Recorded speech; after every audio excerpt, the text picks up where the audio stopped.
अस्सलाम वालेकुम, नमस्कार। आज आप लोगों को ये बताने के लिए मैं आया हूँ कि सबसे पहले कि आप लोगों से मैंने आपका व्हाट्सएप करके अपना नाम, फ़ोन नंबर और पता भेजने को कहा था। 3 दिन में आप लोगों ने पूरे हिंदुस्तान से 27,454 व्हाट्सएप मुझे भेजा है। बहुत लोगों को ये शिकायत है कि मैं आप लोगों का व्हाट्सएप पढ़ा नहीं हूँ, देखा नहीं हूँ। बहुत लोग मुझे फ़ोन करते हैं कि आपका फ़ोन मैं नहीं उठा पाता हूँ। तो ये बात को थोड़ा समझने की ज़रूरत है कि 27,454 व्हाट्सएप 3 दिन में मेरे मोबाइल में आया है। अगर मैं एक एक व्हाट्सएप पढ़ना शुरू करूँ तो 2 साल लग जाएगा मुझे पढ़ने में। इसलिए मेरा व्हाट्सएप नंबर कंप्यूटर के साथ लिंक किया हुआ था। आप सबका व्हाट्सएप कंप्यूटर में डाउनलोड किया गया है और वो लिस्ट तैयार करके पश्चिम बंगाल सरकार को मैंने दिया है।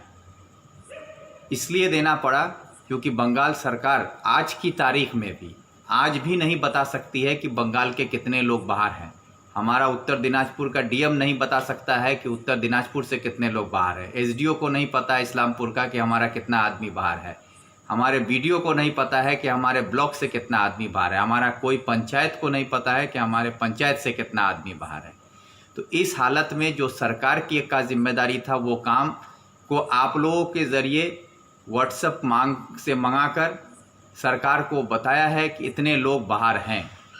उसके बाद सरकार पर लगातार दबाव बनाने पर सरकार कभी कह रही है ट्रेन चलाई जाएगी, कभी नहीं चलाई जाएगी। ममता बनर्जी कोई भी फैसला नहीं ले रही है हमारे बंगाल के बाहर फंसे हुए मज़दूरों के लिए, स्टूडेंट्स के लिए। जो लोग बाहर कमाने खाने के लिए गए हैं उन सबको परेशानी के आलम में सरकार ने छोड़ दिया है। इस हालत में लगातार दबाव बनाने पर कल एक लिस्ट जारी किया गया है जिसमें ये कहा गया है कि कुछ राज्यों से ट्रेन चलेगी और वो ट्रेन बंगाल के अलग अलग ज़िलों में आएगी। उसमें 9 तारीख, 10 तारीख, 11 तारीख को ट्रेन चलेगी और उसमें जिन डिस्ट्रिक्टों का नाम है उन सभी डिस्ट्रिक्टों का नाम दिया गया है, लेकिन उसमें उत्तर दिनाजपुर डिस्ट्रिक्ट का नाम नहीं है। उत्तर दिनाजपुर का नाम नहीं रखा गया है। तो ये सवाल हम किससे करें? उत्तर दिनाजपुर ज़िला में 9 ब्लॉक है जिसमें 7 विधानसभा में तृणमूल का एमएलए है। सारा जिला परिषद उनके पास है, सारा पंचायत तृणमूल के पास है। गुलाम रब्बानी साहब हमारे मंत्री हैं और उसके बाद भी उत्तर दिनाजपुर का नाम लिस्ट में नहीं है। आज उत्तर दिनाजपुर के लोगों को वापस लाने के लिए सरकार ने जो लिस्ट बनाया उसमें उत्तर दिनाजपुर का नाम नहीं रखा गया। इसकी वजह क्या है? सरकार में आप हैं तो सवाल हम आपसे पूछेंगे। आप ये कहते हैं कि किसी के बाप की ताकत नहीं है। मैं भी मानता हूँ किसी के बाप की ताकत नहीं है, लेकिन ये वक्त किसी के बाप की ताकत को आजमाने का नहीं है। ये वक्त सरकार में इतनी ताकत है कि नहीं, और सरकार में बैठे मंत्री गुलाम रब्बानी साहब आप में इतनी ताकत है कि नहीं कि आप अपने इलाके के लोगों को, आप उत्तर दिनाजपुर के लोगों के लिए आप आवाज़ उठा सकते हैं कि नहीं? आप में इतनी ताकत है कि नहीं? ये सवाल आज खड़ा होता है क्योंकि आज कोच बिहार के लोग आ रहे हैं। कोच बिहार जाने के लिए उत्तर दिनाजपुर को पार करना पड़ता है।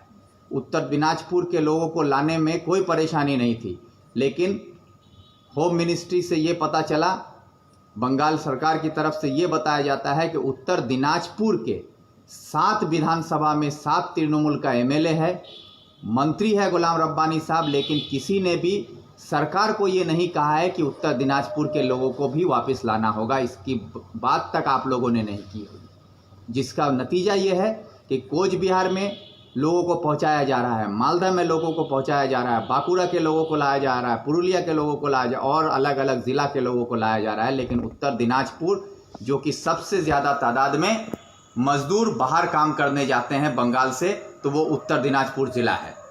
उसके बाद भी हमारे लोगों को वापस नहीं लाया जा रहा है। तो मैं आपसे ये सवाल करता हूँ रब्बानी साहब कि आप मंत्री हैं, सरकार में हैं, आपके पास ताकत है और आप किसी के बाप की ताकत है या नहीं उस पर सवाल उठाने के बजाय आपसे मैं सवाल करता हूं कि आप में ताकत है कि नहीं कि आप अपने इलाके के लोगों को वापस ला सकते हैं या नहीं। उसके लिए आपने क्या किया है, इसका जवाब आपको देना होगा।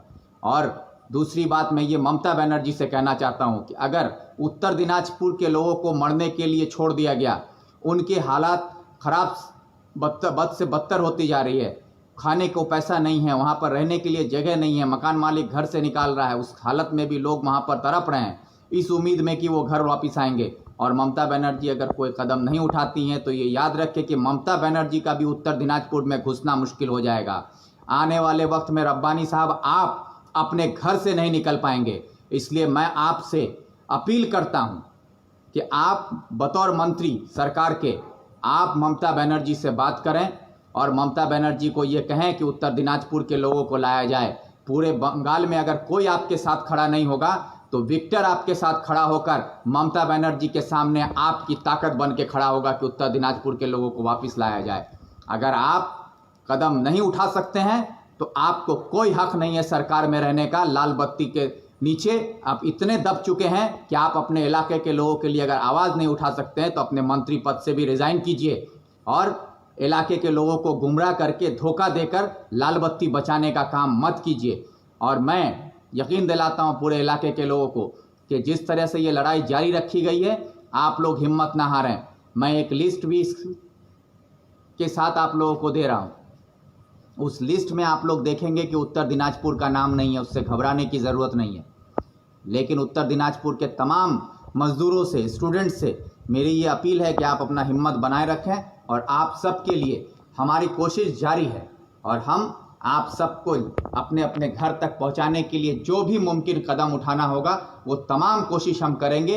यही कहकर आप सबका शुक्रिया अदा करके सबको हिम्मत से रहने के लिए कहेंगे कि आप सब हिम्मत बनाए रखें और अल्लाह पर भरोसा रखें और अल्लाह ताला इंशाअल्लाह हम सबको वापस अपने अपने घर लेकर आएगा। यही कहकर मैं अपनी बात ख़त्म करता हूँ। अस्सलाम वालेकुम, नमस्कार।